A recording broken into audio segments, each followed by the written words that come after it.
narinig nyo. Sinasabihan ko ba yan? Mamamagitan na dapat sila. Namin yung bata. Hindi ako ibibigay. Hindi ko to ibibigay. Ba't ko ibibigay to? Sa mga taga-barangay kami, hindi mo kami nire-respeto. Lumapit sa amin itong mag-asawa. May respeto ba kayo pabilang ama ko ng batang to? Bakit? Ako ang nanay niya. Oh, tatay ako nito. O, tingnan mo yung pamumuhay niyo dito. Hanggang ngayon, yan pa rin yung bahay mo. Ay, ano ba kailangan mo rito sa buhay namin? Ano lang ibibigay mo sa Ah, anak? bakit? Nag-aaral ang anak mo. Hindi ko siya ginugutom, hindi ko siya pinababayaan. Bakit? Pagmamalaki mo, porkit may pamka?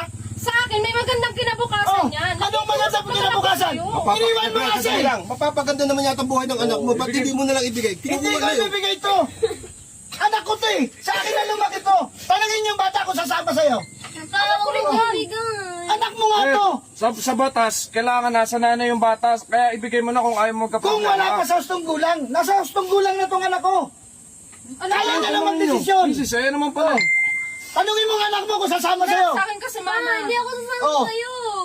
Ako ang nanay mo eh. Ano bang pinakain mo? Kasi nga wala kang kwentang ina. Ano walang kwenta? Pinabayaan mo siya eh. Iniwan mo siya mula sa Iniwan ko siya kasi dahil nag-abroad ako. Nag-abroad dahil saan? Sa pera? Oh, O pinapala ba pera mo? anong ginawa mo sa O pera? ano pagmamalaki mo? Kukunin mo nga. Ano pinagsugan? Ay, nag-asawa ako ng iba. Oh. Umalis ka na. Ano Ano may ba? magandang kinabukasan yung anak natin? O ano maganda kinabukasan? Ipagmamalaki mo, may pera ka na ngayon.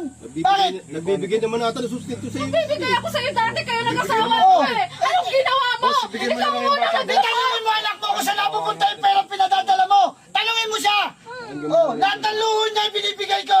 Bawat padala mo. Nising ko, hindi ko ginagalaw ang pera mo. Pakinggan niyo ako. Ano naman pala eh. Kailangan Kaya mo ibigay nag-asawa yung ako bata. dahil sa kanya. Kahit anong mangyari. Babae ka eh. Magkakagulo tayo rito, hindi ko ibibigay ang anak ko. Anak ko to. Naging practical lang ako kaya O nag-asawa ko bakit? ng Practical din ako sa anak natin. Bakit? Oh. Hindi tama yung ginagawa ko. Paano hindi tama? Ang loob ng anak ko. Anak ko, hindi ko pinabayaan. Hindi ko inalipusta ang anak mo. Tingnan mo. Pinag-aral ko to. Kung yung pinapadala ko, nakapagpagawa ka man lang ng bahay, di ba hindi? Ano sabi mo? Pag-alis ko ganyan, pagdating ko ganyan pa rin. Ano sabi mo? Ibigay ko sa anak mo. Sa anak mo. Eh, ba't di ba pagawa ko ng bahay para maging iyo? Ganito na lang, madam. Sir, umatid kasi kayo sa barangay, sir. Di kasi kayo maayos eh. Kaya, Hindi tama ilang yun, beses sir. pa balik-balik sa Bakit? tanggapan May eh. atin ba ako sa barangay? May mangyayari ba? Hindi sir, para Para alam mo mapag-usapan. yung pag-uusapan yung dalawa. Na ano?